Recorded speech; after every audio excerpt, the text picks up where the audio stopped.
Silver line പദ്ധതിക്ക് 1 inch ഭൂമി പോലും വിട്ടുകൊടുക്കാൻ കഴിയില്ല എന്ന് റെയിൽവേ.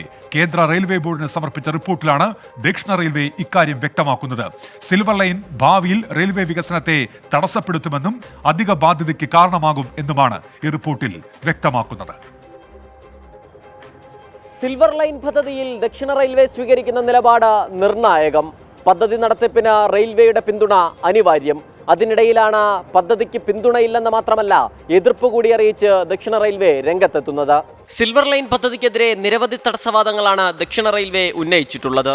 പദ്ധതിക്കായി റെയിൽവേയുടെ ഭൂമി വിട്ടുകൊടുക്കുന്നത് സംസ്ഥാനത്തെ റെയിൽ വികസനത്തിന് തടസ്സമാകും. നിലവിൽ സർവീസ് നടത്തുന്ന ട്രെയിനുകളുടെ വേഗം കൂട്ടുന്നതിനെ ഇത് ബാധിക്കും. സിൽവർ ലൈൻ പദ്ധതി തയ്യാറാക്കിയവർ ഇതുമൂലം സാധാരണ ട്രെയിൻ സർവീസിനുണ്ടാകുന്ന ആഘാതം പരിഗണിച്ചിട്ടില്ല. പദ്ധതിയുടെ അലൈൻമെന്റ് അന്തിമമാക്കിയപ്പോൾ റെയിൽവേയുമായി ചർച്ച നടത്തിയിട്ടില്ലെന്നും റിപ്പോർട്ടിൽ കുറ്റപ്പെടുത്തുന്നു. എന്നാൽ ഈ റിപ്പോർട്ട് തള്ളി സിൽവർ ലൈൻ രംഗത്തെത്തി. പാലക്കാട്, തിരുവനന്തപുരം റെയിൽവേ ഡിവിഷണൽ മാനേജർമാർ കേരള അധികാരികളുമായി ചർച്ച നടത്തിയതിന്റെ വിശദാംശങ്ങൾ പുറത്തുവന്നു. റെയിൽവേയുടെ ഭൂമി വിനിയോഗിക്കുന്ന വ്യവസ്ഥകൾ പാലിച്ചാണ് സിൽവർ ലൈൻ എന്ന് ചർച്ചയിൽ വ്യക്തമാക്കിയിട്ടുണ്ട്. ഇതിന് പിന്നാലെയാണ് നേതാക്കളുടെ വാക്പോര്. പദ്ധതി കേന്ദ്രം അംഗീകരിച്ചാലും കേരളത്തിൽ നടപ്പാക്കാൻ അനുവദിക്കില്ലെന്ന് പ്രതിപക്ഷ നേതാവ് വി ഡി സതീശൻ പറഞ്ഞു. അത് അപ്രായോഗികമായ ഒരു പദ്ധതിയാണ്. ഒരു കാരണവശാലും കേരളത്തിൽ അത് നടപ്പാക്കാൻ ആകാത്ത പദ്ധതിയാണ്.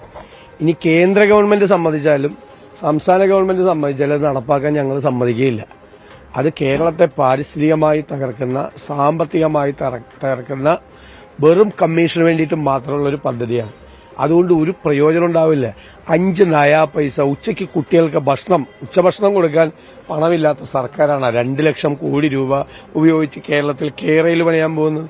ദക്ഷിണ റെയിൽവേ വിചാരിച്ചാൽ സിൽവർ ലൈൻ പദ്ധതി തടയാനാകില്ലെന്ന് മന്ത്രി എം.ബി. രാജേഷ്. കേരളത്തോടുള്ള ഒരു വിവേചനത്തിന്റെ വേറൊരു ഉദാഹരണമായിട്ട് മാത്രമേ അതിനെ കാണാൻ പറ്റൂ. ഒരു തരത്തിലും ഇത് അനുവദിക്കില്ല എന്ന് BJP നേതാക്കൾ പ്രസ്താവന നടത്തിയത് ഇപ്പോൾ നമ്മൾ ഓർക്കേണ്ടതാണ്, ഇതുമായിട്ട് ചേർത്ത് വായിക്കേണ്ടതാണ്.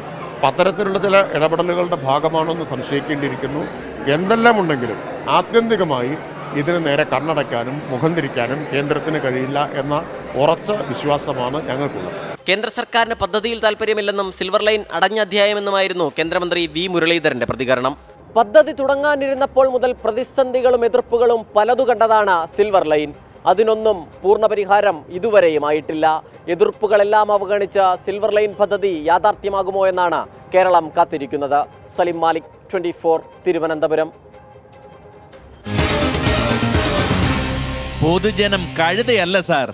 ലോകത്തെവിടെയായാലും ഏത് സമയത്തും 24 വാർത്തകളും ഓഗ്മെന്റഡ് റിയാലിറ്റി പാക്കേജുകളും എക്സ്പ്ലെയിനറുകളും വിശദമായി കാണാൻ ഞങ്ങളുടെ യൂട്യൂബ് ചാനൽ നിങ്ങൾക്ക് സബ്സ്ക്രൈബ് ചെയ്യാം.